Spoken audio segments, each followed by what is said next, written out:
Então nós vamos começar agora a aula número 8 sobre números. Tá? Eu vinha dizendo o seguinte, que números é muito mal compreendido porque o nome meio que trai ele, né? Quando você fala assim, números, vai ser cheio de genealogia, número, fulano, 100 mil, ciclano, 85.240. Não, nada disso. Números é porque tem 2 censos no livro. Um no comecinho do livro e outro no capítulo 26. 2 censos do povo foram levantados, mas Números é um livro histórico. É um livro do povo no deserto. 38 anos da história do povo no deserto estão no livro de Números. Autor, Moisés, mais ou menos a mesma data dos demais. E Números começa exatamente onde termina o Êxodo. Onde terminou o Êxodo? O povo estava aqui, fazendo o quê? Adorando. Não, o bezerro, depois do bezerro, né? Depois do bezerro, eles tinham construído o tabernáculo. Ou seja, mas eles estavam aqui rumo para cá, né? Então, eles saíram daqui para conquistar Canaã. Pararam aqui. Nós estamos formando um povo. Receberam a lei, o tabernáculo, Deus estava entre eles. Eles tinham um exército, eles tinham armas, eles estavam em festa, né? Vamos, a festa de consagração do tabernáculo. Está tudo pronto, senhores. Vamos conquistar a terra prometida. Está tudo. Agora é os últimos detalhes. Vamos para os últimos detalhes para a gente ir conquistar a terra prometida. Começa o número. Os detalhes para a gente conquistar a terra prometida. Abre números aí. Vamos lá, as últimas preparações. 2 anos no deserto, maravilha. Gente era escravo. 2 anos só no deserto. Vamos preparar os últimos preparativos. Deus manda Moisés levantar o censo de Israel. Conta todo homem acima de 20 anos, que vai ser do meu exército. Não conta os levitas. Os levitas são meus. Os levitas são os meus primogênitos. Em vez dos primogênitos, que eu tinha mandado, eu salvei os primogênitos de vocês lá no Egito, na 10ª praga. Os primogênitos são meus, diz Deus. Mas vamos fazer o seguinte, você fica com os primogênitos e me dá os levitas. Os levitas não vão guerrear. Os levitas são para o meu serviço. O serviço do culto. Tá bom. Mas conta o povo. Faz o censo militar aí. Que nós vamos para a guerra.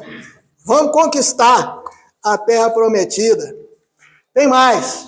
Esse povo anda igual um exército. 3 tribos aqui, 3 tribos aqui, 3 tribos aqui, 3 tribos aqui. E vamos caminhando, em ordem, em marcha. Capítulo 1 e 2 de Números. É o que está aí. A ordem militar para marchar no capítulo 2. No capítulo 3 ele vai regulamentar, então, não, mas pera lá, nós vamos conquistar a terra prometida, vamos deixar tudo acertadinho do meu culto, o serviço dos levitas. Então vamos contar os levitas, vamos separar aí cada um deles, o dever de cada um, o dever do coatita, do gersonita, dos filhos de Merari, né? Vamos deixar acertadinho.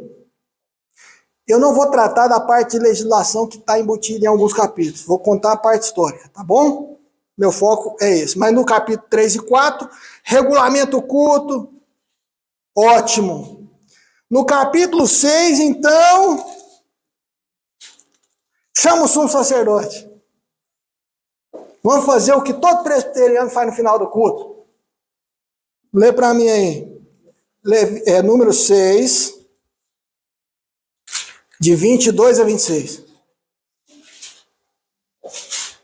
Disse o Senhor a Moisés: Fala a Arão e a seus filhos, dizendo: Assim abençoareis os filhos de Israel, e dignizei, o Senhor te abençoe e te guarde, o Senhor faça resplandecer o rosto sobre ti, e tenha misericórdia de ti. O Senhor sobre ti levante o rosto e te dê a paz. Assim, Tá bom, tá bom, tá bom. Tá faltando uma coisa, Paulinho, tá faltando uma coisa. 2 Coríntios 13, 13. 2 Coríntios 13, 13.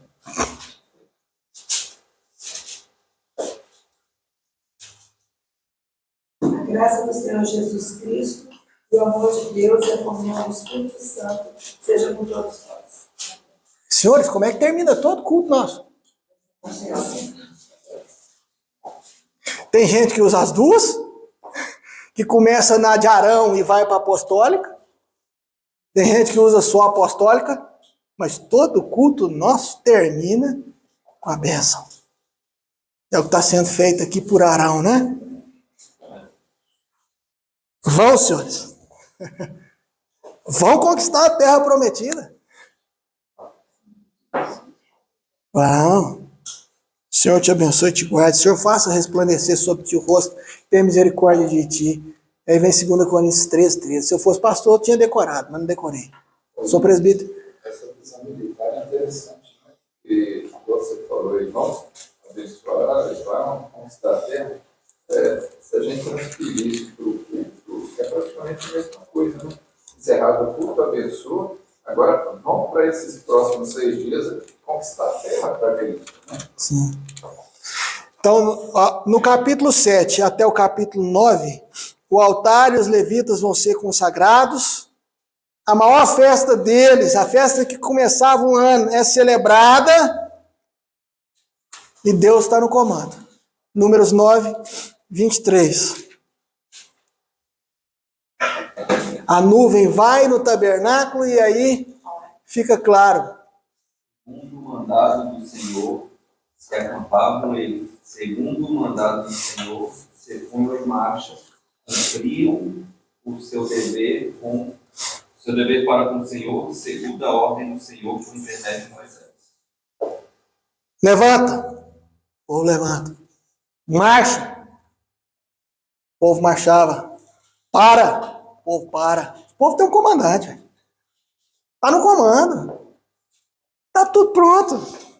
Está tudo pronto. Então esse povo, no capítulo 10, ao som de trombetas, esse povo vai. Esse povo parte do Sinai rumo a Sião. Do Monte da Lei para o Monte de Jerusalém. Para o Monte da Salvação. Moisés roga a Obabe. Obabe? Jetro. Ô, Paulinho, a Bíblia é muito confusa, Paulinho.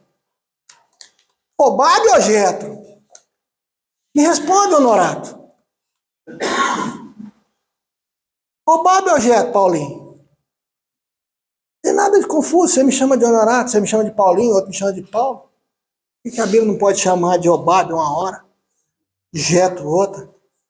Às vezes era Jetro Obabe de Oliveira Nunes. Né? Tá. Mas ao som de trombetas a turma vai. E aí começa no caminho, Números 11, 4 a 6. Porque o deserto é o deserto, viu, senhores? Eu falei que Deus sustentou esse povo no deserto, mas não pensa que o deserto é um hotel 5 estrelas. Números 11, de 4 a 6. E o populacho que estava no meio deles veio a ter grande desejo das comidas dos egípcios. Pelo que os filhos de Israel tornaram a chorar e também disseram: quem nos dará carne a comer? Lembramos-nos dos peixes que no Egito comíamos, de graça, dos pepinos, dos melões, dos alhos silvestres, das cebolas e dos alhos. Agora, porém, seca-se a nossa alma, e nenhuma coisa vemos senão este maná. É um anticlímax, né? Completo. É um anticlímax completo. Tava tudo pronto. Vamos ganhar, gente. Vamos conquistar a terra prometida. Ah, mas não teve carne hoje. Ah, lá nós tínhamos os peixes de graça. Rapaz, quanto que você está pagando no maná? As codornas que vêm aí de vez em quando, você está pagando quanto? O povo começa a murmurar, senhores. Antes de olhar para eles, olha aí para você, né? Nós somos esse povo murmurador aqui, senhores. Rapaz, esse povo desanimou Moisés. Moisés fala, não, senhor, por que o senhor me colocou líder desse povo? O senhor é que é pai deles. Não dou conta, senhor, não dou conta, eu sou fraco. É fraco mesmo, Moisés. Então Deus pune o povo. Deus dá o que eles querem, mas Deus pune o povo. Números 11, 1 e 11, 33. Assim, depois o povo tornou-se queixoso, falando que era mal aos ouvidos do Senhor. E quando o Senhor o ouviu, acendeu-se a sua ira. O fogo do Senhor irrompeu entre eles e devorou as extremidades do arraial. Opa, uma parte pegou fogo. E o 33? No fim da história. Deus manda a carne, Deus levanta ajudantes para Moisés, mas no 33 o que acontece aí? Estava ainda a carne entre os seus dentes, antes que fosse mastigada, quando se acendeu a ira do Senhor contra o povo e o feriu com praga muito grande.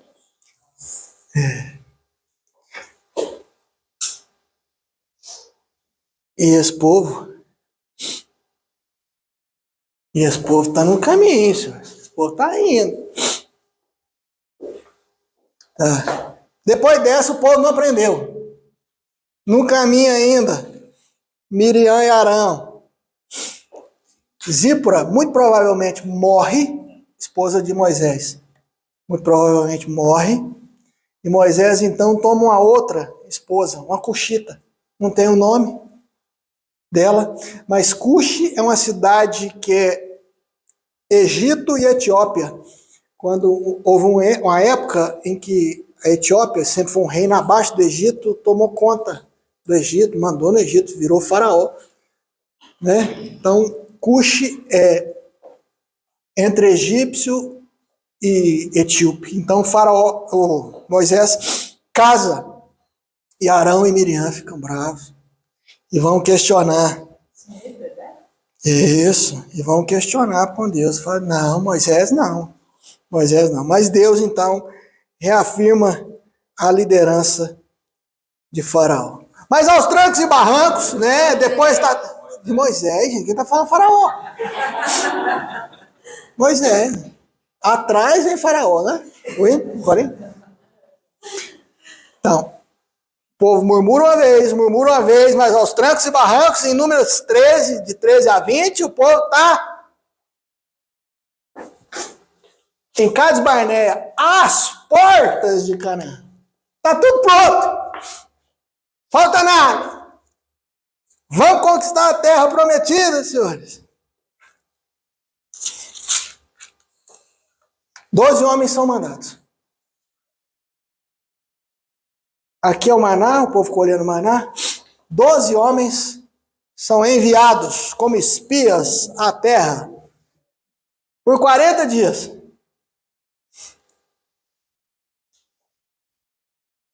Números 13, 25.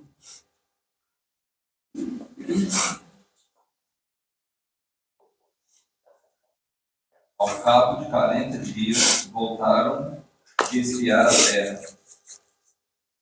Qual a mensagem da turma?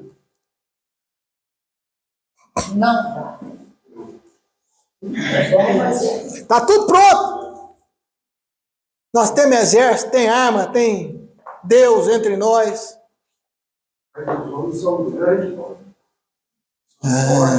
Tem os Anaquins, rapaz. Se ainda fosse Anakin Skywalker, tudo bem. Mas Anaquins, gigantes. Dos 12 que foram, 10 voltam e falam assim, dá não. Dá não. A turma é grande, a terra é maravilhosa. Boa, manda leite de mel, o tamanho do cacho de uva. Achamos um cacho de uva gigante lá, trouxemos pra vocês verem. Mas 10 viram e falam, não dá. 2 falam, dá. 2 falam, né? Josué e Caleb. Números 13, 30 e 31, números 14. Que eu vou ler de 1 a 5. Números 13, 30 e 31. Então Caleb, fazendo calar o povo perante Moisés, disse: subamos aminosamente e apoderemos dela, porque bem poderemos prevalecer contra ela. Disseram, porém, os homens que subiram com ele: não poderemos subir contra aquele povo, porque é mais forte do que nós. É claro que aquele povo é mais forte que vocês, rapaz. Só que aquele povo é muito mais fraco que Deus.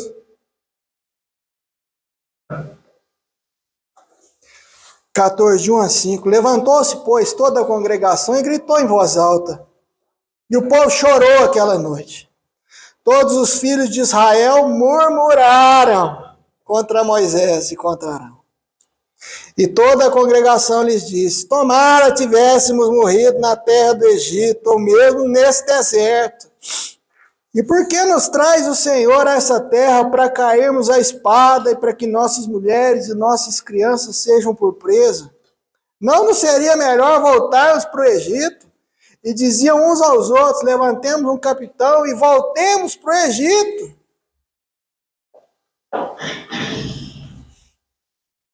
É você, senhores. Esse povo aí é você, tá tudo pronto. Roberto Baggio, 1994, a bola na marca do pênalti, todo mundo tá assistindo. O homem se prepara, grava essa. Na arquibancada. Somos nós, né? Somos nós. Qual que é o resultado, senhores? Números 14, 11 e 12. Somos nós no deserto. Números 14, 11 e 12. Lei. Disse o Senhor a Moisés: até quando me provocará este povo e até quando não crerá em mim, a despeito de todos os sinais que fiz no meio dele? Com pestilência eu ferirei e deserdalei. Farei de ti um povo maior e mais forte do que este. Sim, aí Deus resolve perdoar o povo depois, né? Depois da peste, depois aí da destruição, Moisés intercede pelo povo, Deus perdoa o povo, mas o que Deus diz? Tranquilo, estão perdoados. 38 anos de deserto, amigo. 38 anos no deserto. Volta para trás, porque daqui vocês não entram mais, não. 38 anos no deserto. O que o povo faz? Não, senhor, nós estamos arrependidos. Não, senhor, faz isso não. 38 anos, não, senhor. Não. Junta todo mundo aí, senhores. Vamos para a guerra. Vamos entrar. Números 14, 39, 42 e 45. 19 a 42. Falou Moisés essas palavras a todos os filhos de Israel, e o povo se contristou muito. Levantaram-se pela manhã, de madrugada, e subiram ao cimo do monte, dizendo: Eis-nos aqui, e subiremos ao lugar que o Senhor tem prometido, porquanto havemos pecado. Porém, Moisés respondeu: Por que transgredis o mandado do Senhor? Pois isso não prosperará. Não subais, pois o Senhor não estará no meio de vós, para que não sejais feridos diante de vossos inimigos. Moisés alertou. Não vai, rapaz. Como falou, é 38 anos de deserto. Não vai. O povo foi. 45. Então desceram os amalequitas e os cananeus que habitavam na montanha e os feriram, derrotando-os até Horma. Rapaz, esse povo tinha acabado de fugir de Faraó, passar do Mar Vermelho. Os amalequitas foram lá numa guerra surpresa, sem eles saberem, chegaram de surpresa.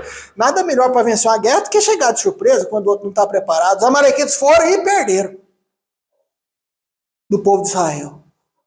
Mas agora, sem Deus, desobedecendo a Deus, Deus falou, olha, não, 38 anos de deserto. Eu falei, não, Deus, nós vamos entrar, desculpa, deixa a gente entrar. Aí ele falou, não vai, que Deus não vai com vocês. Ou foi, perdeu. Senhores, lição. O pecado do crente tem perdão, todo ele. Mas nem todo pecado seu vai ser afastado das consequências. Deus vai deixar muitas vezes você sofrer as consequências para te ensinar, para te melhorar no deserto, viu? Então, quando as consequências do seu pecado chegar, senhores, aceite. Consequências no livro. Nem todas. Às vezes ele livra, às vezes ele não livra. Hebreus 12, 4-6 e 11. O que diz lá? Eu vou gastar meus 5 minutos, vocês só chegam 5 minutos atrasados. Hebreus 12. 4-6 e 11. Ora, na vossa luta contra o pecado, ainda não tendes resistido até ao sangue, e estáis esquecidos da exortação que, como a filhos, discorre convosco. Filho meu, não menosprezeis a correção que vem do Senhor, nem desmaieis quando por ele és reprovado. Porque o Senhor corrige a quem ama e açoita a todo o filho a quem recebe. Depois? Presta atenção nas palavras de Jesus aí. Deus açoita. É com açoite. Quem aqui apanhou de chicote, senhor? Nenhum, né? Mas com Deus, meu amigo. Para ver as consequências do pecado, senhor. Nós estamos no deserto. Né? Ele está provendo tudo para nós. Deixa ali a bola na marca do pênalti. E a gente insiste em ter falta de fé, em retroceder, em não dar para ele o que é dele, achar que somos nós que damos conta. Tá, a correção vem. 11, José.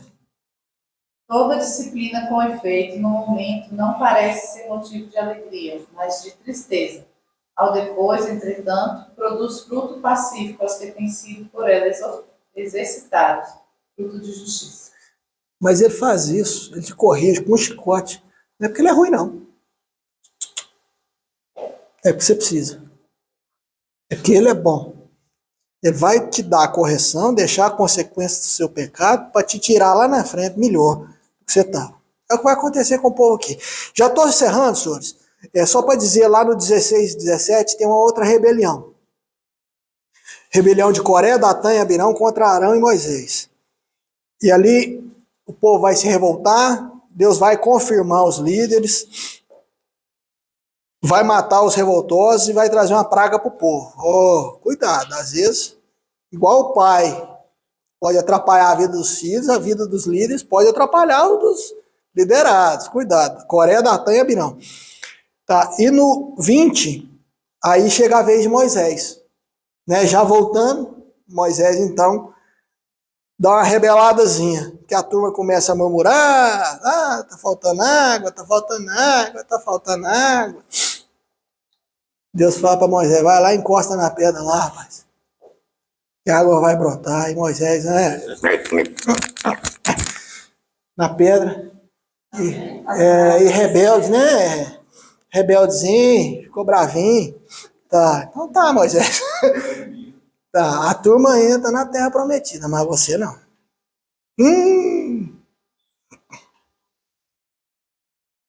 É isso aí, senhor. A turma vai entrar, Moisés. Mas você que foi rebelde, vai não. Então, Moisés é informado que ele não lideraria. Morre Miriam, morre Arão, Moisés pede a Edom,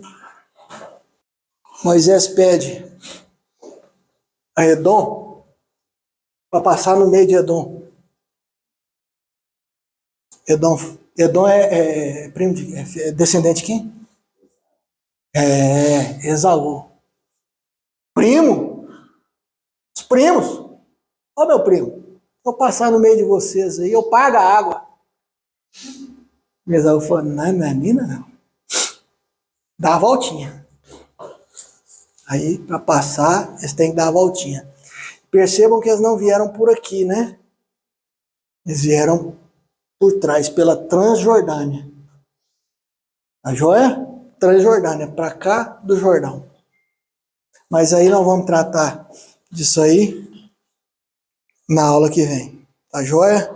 Então, as portas de Canaã, o povo foi infiel e recebeu o merecido castigo. Bom, senhores, então vamos retomar o que nós começamos na aula passada. Nós fomos até o meio do livro de Números. Não sei se os senhores lembram, mas então me permitam, antes da gente terminar Números, fazer um breve retrospecto aqui, rápido, do que nós já tínhamos falado. E eu comecei dizendo que o livro de Números ele é muito mal compreendido, talvez pelo nome, né? A pessoa acha que vai encontrar em Números grandes censos, grandes genealogias, quando não é verdade. As grandes genealogias estão lá em Crônicas. Crônicas é duro. Também tem na distribuição da terra em Josué, tem uma parte que é bem complicada, mas Números não. Números vai tratar do povo no deserto. Então, olha só. No Êxodo, o povo sai, né, passa o Mar Vermelho, os milagres acontecem, e eles vêm até o Monte Sinai, onde vão receber a lei, vão construir o tabernáculo e vão se preparar para tomar a terra prometida. Tá, aí termina Êxodo. Números começa com essa preparação, a preparação do povo para conquistar a terra prometida. Preparação é essa que vai estar naquilo que eu já falei, a lei, o tabernáculo, a organização do exército, a forma de marchar, as tribos vão caminhar numa forma de marchar, e eles comemoram a Páscoa, fazem toda a celebração, o exército já ao som de trombetas preparado para subir e sobe. E vai até Cades Barneia. Tudo pronto para conquistar a terra. Só falta para eles uma coisa, não é verdade? O que falta? Fé. Eles mandam 10 espias. Depois de tudo que Deus mostrou para ele por 2 anos no deserto, eles chegam em Cades Barneia, às portas da terra prometida, mandam 12 espias. Os espias vão à terra, examinam a terra, olha, terra maravilhosa, terra que de fato mana. Eles já estavam lá no sul de Canaã ali. Cades Barneia. Às portas. Paulo, a gente pode dizer que Números é a instituição do Estado de Israel? Sim, o Estado vem sendo preparado, né? Toda a legislação vai ser preparada. Ele recebe os mandamentos do Sinai, chega Sim. e começa a fazer o censo do povo, começa a dividir as tribos, organizar, estabelecer exército. Sim, o exército, sim. Isso vai depender de a gente entender, por exemplo, que Levítico foi feito antes ou depois de Cades Barneia. Porque Levítico é a regulamentação do culto, né? Deuteronômio, muito provavelmente, com certeza, ele é depois, né? Então, toda essa parte de legislação civil, ela é anterior ou depois a Cades Barneia? Essa é uma resposta que nós não temos, com certeza, mas para dizer que o Estado já estava totalmente regulamentado. Mas o censo é o exército. Então você contava pessoas de 20 anos para cima, homens de 20 anos para cima, ou seja, homens aptos à batalha. Esse é o censo que foi feito. Aquele censo que definiu os levíticos como os primogênitos de Deus, esse foi em números também. Acredito que sim, né? Já separando. Ele mandou contar o povo. Conta Sim, menos. quantos primogênitos tem. Sim. Aí faltou, acho que 600 e pouco, ele fez uma oferta. Foi ali, então. Sim. Sim. Então o povo está aqui, ao sul da terra prometida, e o povo tem tudo para conquistar a terra. Tudo, tudo, tudo. Exceto fé. Porque os espias vão, os espias veem a terra, falam, de fato a terra é boa, mas tem gigantes, mas nós não vamos conseguir, mas nós somos fracos diante do povo que está ali. Por que eu falo que falta fé, senhores? Porque aquele povo não derrotou ninguém, não. Aquele povo não fez nada, aquele povo não abriu o Mar Vermelho, não. Quem abriu o Mar Vermelho foi Deus. Quem destruiu o Egito foi Deus. Quem livrou eles do Egito foi Deus. Quem destruiu o exército de Faraó foi Deus, não foi o povo. Mas o povo então passa a olhar para si e tem medo. E ao ter medo, falta-lhes a fé. E sem fé é impossível agradar a Deus. Sem fé é impossível chegar à terra prometida. E é essa lição que Deus então vai dar para eles. Olha, se falta a vocês fé, vocês não vão entrar. Se vocês não acreditam em mim, no meu poder de conquistar a terra prometida, vocês não vão entrar. 10 espias negam a possibilidade de entrar, 2 dizem que é possível, Josué e Caleb. Né? Serão honrados mais para frente na história. Mas então Deus vira então para o povo, para aquela geração e diz, olha, nenhum de vocês então vai entrar na terra prometida.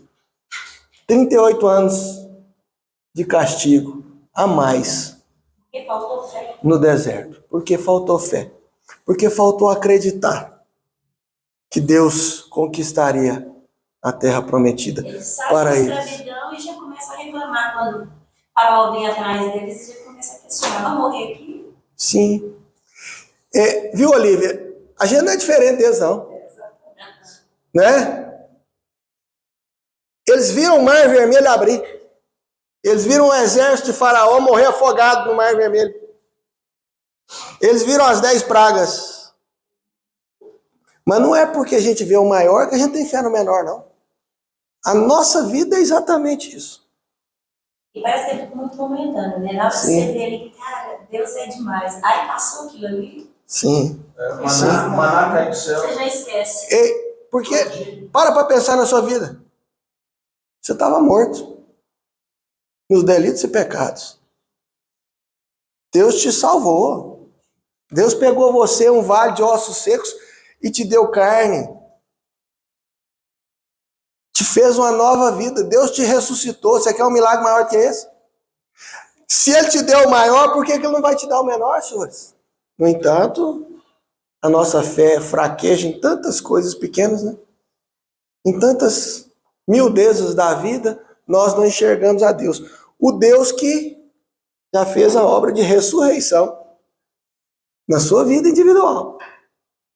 Você foi ressurreto espiritualmente, você estava morto.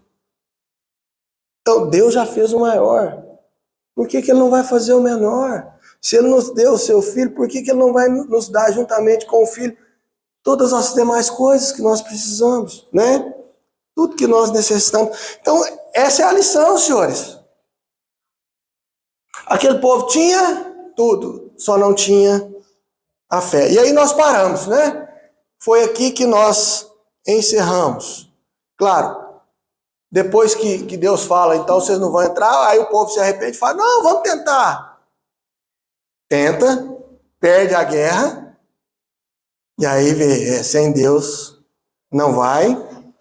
E aí tem algumas murmurações e algumas rebeldias. Rebelião de Coré, Datã, Abirão.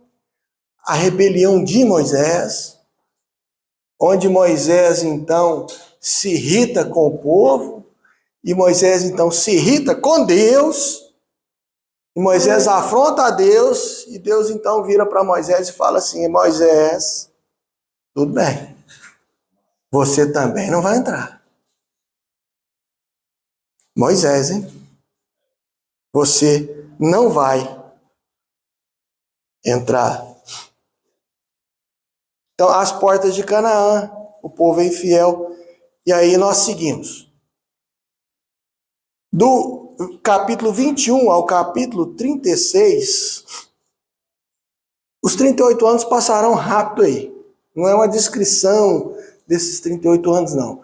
Porque terminada a descrição da infidelidade e vindo a descrição do castigo, já começa a preparação, a nova preparação, a preparação da nova geração para conquistar a terra. A joia? Aqui, ó. Quando eles voltam de Cades Barneia, daqui até a conquista da Transjordânia. Aqui passarão 38 anos. Quando eles voltam, perambulam pelo deserto até a conquista da Transjordânia. Então, essa preparação, ela vai se dar de algumas formas. Logo, de cara, eles são afrontados aí no capítulo 21 por uma guerra surpresa. Uma tribo vem até eles, o povo de Arade, para tentar guerrear com eles. Uma outra coisa que vai acontecer aí, que você vai ver muito nos Salmos, é que o povo vai lutar e conquistar Og e Seom. Og, rei dos amorreus, e Bazã. É isso? Og, tem muito salmo, né? Me ajuda isso hoje. Og, rei de Bazã, e Seom, rei dos amorreus. Então é isso. Esse povo... Como é que chama o povo? Og, rei de Bazã... Não, o povo da guerra... Arade. Mas aí esse povo vem a eles para fazer guerra. Tá joia? Mas eles vão conquistar... Aqui, ó. O caminho normal é entrar por aqui, né? O caminho normal era vir por aqui. Eu já falei por que eles não vieram. Né? Por que eles não vieram por aqui? Porque aqui tinha um grupo militar egípcio, uma sentinela, uma fortaleza. Então, para fugir dessa fortaleza, eles vieram por baixo. Não adiantou porque o faraó mandou o povo atrás deles. Mas o caminho normal é entrar por aqui. No entanto, eles vieram por trás. Edom, que era primo, não deixou, né? Eles pediram para passar pelo meio de Edom, falaram, não, nós vamos pagar, até a água que a gente usar, a gente paga para vocês. E Edom, que é descendente de Esaú, falou, não, senhores, faça a voltinha. Aí, tem uma voltinha aqui. Tá. E eles vêm por aqui, e aqui eles conquistam Og e Seom. 2 reinos. Percebam que aqui tem mais 2 reinos. Amon e Moabe. Quem foram Amon e Moabe? A aula do povo lá. Os filhos de Ló. Né? Moabe e Ben-Ami. De onde vem Amon. Então são os 2 filhos de Ló. Então o povo de Deus passa pela Transjordânia e poupa Edom, porquanto descendente de Esaú, e poupa Amon e Moabe, porquanto descendentes de Ló, ou seja, parentes de Abraão. Só vão conquistar na Transjordânia terras que pertenciam a povos que não são do parentesco de Abraão. Tá joia? Acontece que depois que conquista Seom e Og, Moab tem medo. Porque o povo está lá, vizinho, e os moabitas então passam a ter medo daquele povo. E aí nós vamos ter a história de Balaque e Balaão. Balaque, rei dos moabitas. Balaão, um falso profeta que é chamado lá da região de Abraão, de onde Abraão veio, né? Semita, meio aparentado ali com a religião de Abraão, um trem meio esquisito, a ponto de muita gente às vezes pensar assim: Balaão era de Deus ou não era de Deus? Já leram a história? Né? Então tem gente que fica nessa confusão. E aí? Balaão era ou não era? Lá de Arã. A mula com certeza é, né? Obediente a Deus, fiel a Deus. Deus mandou, ela falou. Deus mandou, ela parou. Ela viu o anjo, nem. Mas Balaão não, senhores. Balaão, ele é um falso profeta, que veio falar em Judas 11. Ai deles, porque prosseguiram pelo caminho de Caim, movidos de ganância, se precipitaram no erro de Balaão e pereceram na revolta de Coré. Sim. Então, Judas, lá no fim da sua Bíblia, vai dizer assim: olha, não, Balaão é falso profeta. Balaão é alguém que procedeu em erro. De forma que a lição da história de Balaão é a seguinte, senhores. Quando Deus manda, o diabo obedece. Até Satanás obedece. Tem uma ilustração que é bastante interessante, não sei se vocês já ouviram. Disse que uma senhora cristã, já velhinha, ela passando necessidade, mas muito cristã, né?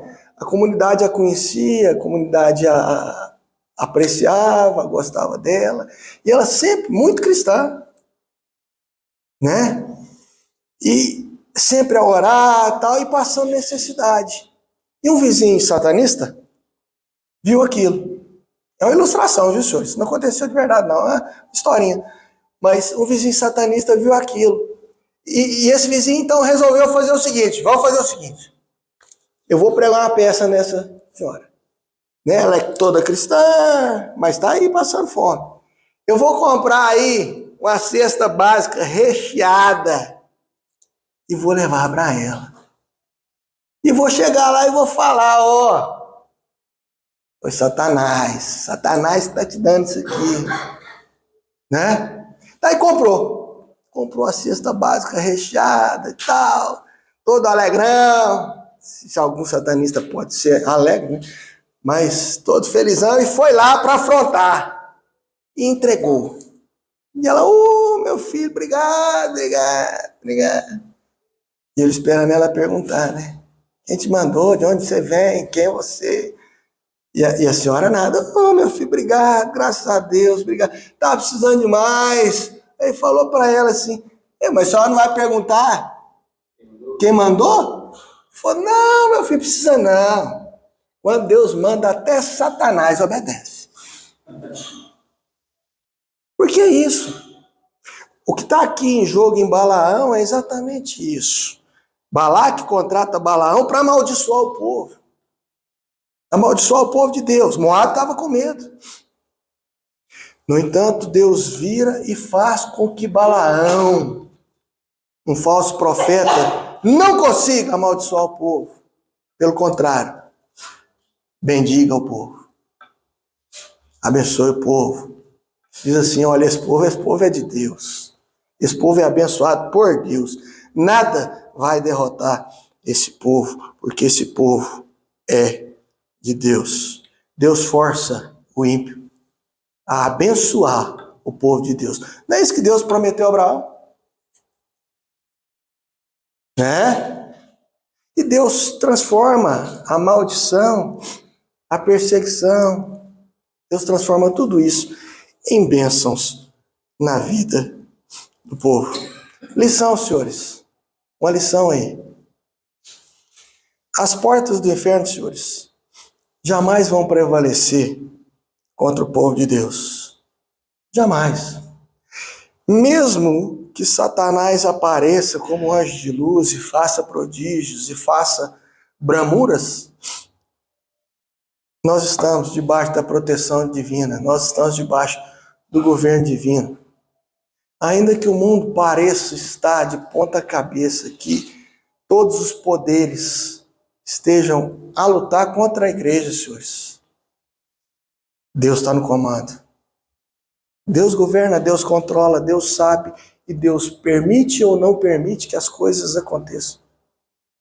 Claro, nós temos que fazer aquilo que precisamos fazer.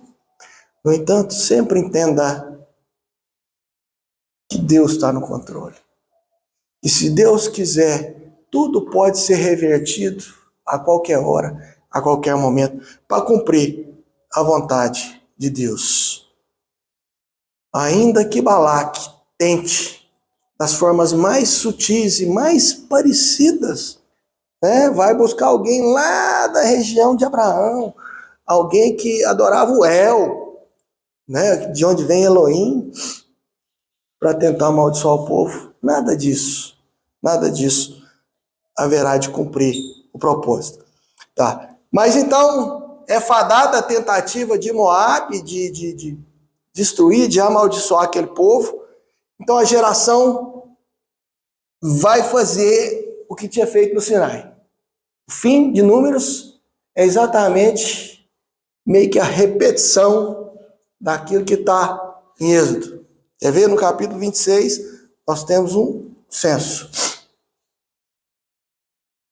Conta o exército de novo. Conta a nova geração. Vamos ver. Toda aquela geração já havia morrido, né? A geração pecadora. 27. A morte de Moisés é predita e Josué é designado. 31. Nós vamos ter uma tentativa de invasão dos midianitas. Porque quando aquele povo conquista a Transjordânia, 2,5 tribos já se assentam, né? Ruben, Gade e meia tribo de Manassés já são assentados nessa região que fica para cá do Jordão, Transjordânia. Tá bom? E aí os midianitas, que são descendentes de Abraão e Quetura, lembram de Quetura? Sara morreu, casa de novo, Quetura. Tá. Então, no 31 tem uma vitória sobre os midianitas. No 32, as tribos são assentadas. No 33, ele vai relatar o resumo da peregrinação. Todos esses pontinhos aqui, é porque no capítulo 33 de Números é relatado passo a passo onde aquele povo passou. Tá joia? Durante esses 40 anos. E do 34 ao 36, algumas leis finais aí de preparação para a entrada na terra prometida. E aí termina Números. A mula. A mula, quando vê o anjo, obedece. Balaão também. Quando for confrontado com Deus, haverá de obedecer. Sim, Cícero?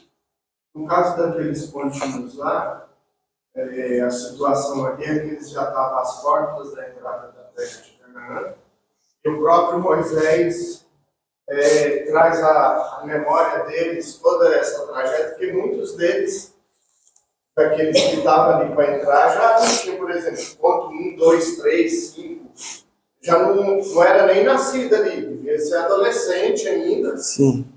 Né? Que foram 40 anos. Sim. Então, essa parte de Números nós sabemos que foi escrito no fim, né? Sim. Porque se ele narra todo o trajeto, então foi ao fim da jornada que é escrito. Tá joia? Então, só recapitulando. Daqui até aqui, o livro de Êxodo. Números começa aqui, vai até aqui, na tentativa, onde a fé os impede de entrar, né? E aqui, até aqui 2 anos. 2 anos, só o tempo de vir daqui para cá, 38 anos, e Números vai encerrar, então, quando o povo está às margens do Rio Jordão, 2,5 tribos assentadas, prontos para a conquista da terra prometida que se dá em Josué. Essa trajetória que eles fizeram foram mais ou menos quantos quilômetros, Paulo? Você tem noção? Não tem noção. Não tem noção. É uma coisa de doido, né? Que é o que eu falei. Qualquer criancinha ia falar assim, ó, faz assim, ó. Paia. Só que, olha só, eles saíram daqui não querendo guerra. E nesse caminho aqui, recentemente, foi encontrado pela arqueologia uma fortaleza egípcia que tinha aqui. Então eles falaram, ó, não vamos por aqui porque a gente vai dar de cara. Pois é, era o Isso. Nós vamos dar de cara com o exército egípcio, então vamos por baixo. Só que for por baixo, o faraó vem atrás, Deus abriu o mar vermelho, a turma de faraó morre, eles vão para o Sinai. Sinai, onde Moisés tinha vivido os 40 anos, né? É no Sinai que Deus aparece para Moisés, na sarça.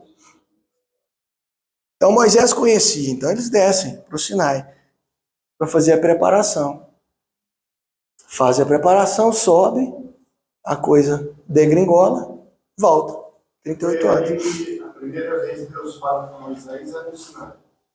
Primeira vez. Sim, Sarça. sim. Acredito que sim, né?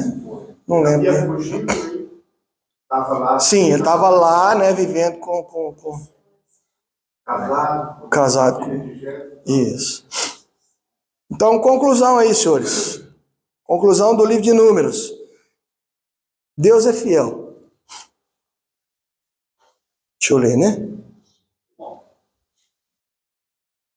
Deus é fiel, apesar de sermos infiéis.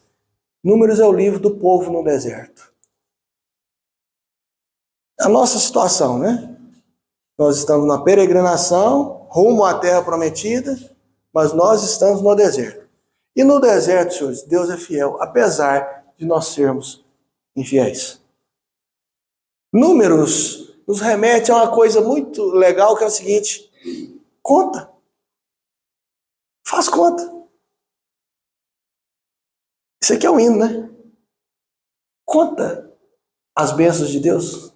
Põe em números as bênçãos que Deus já fez por você. E você vai ver, surpreso, quanto que Deus já fez por você nesse deserto. Senhores, Deus tem nos levado para a terra prometida. É Ele que está conduzindo. Nós vamos chegar.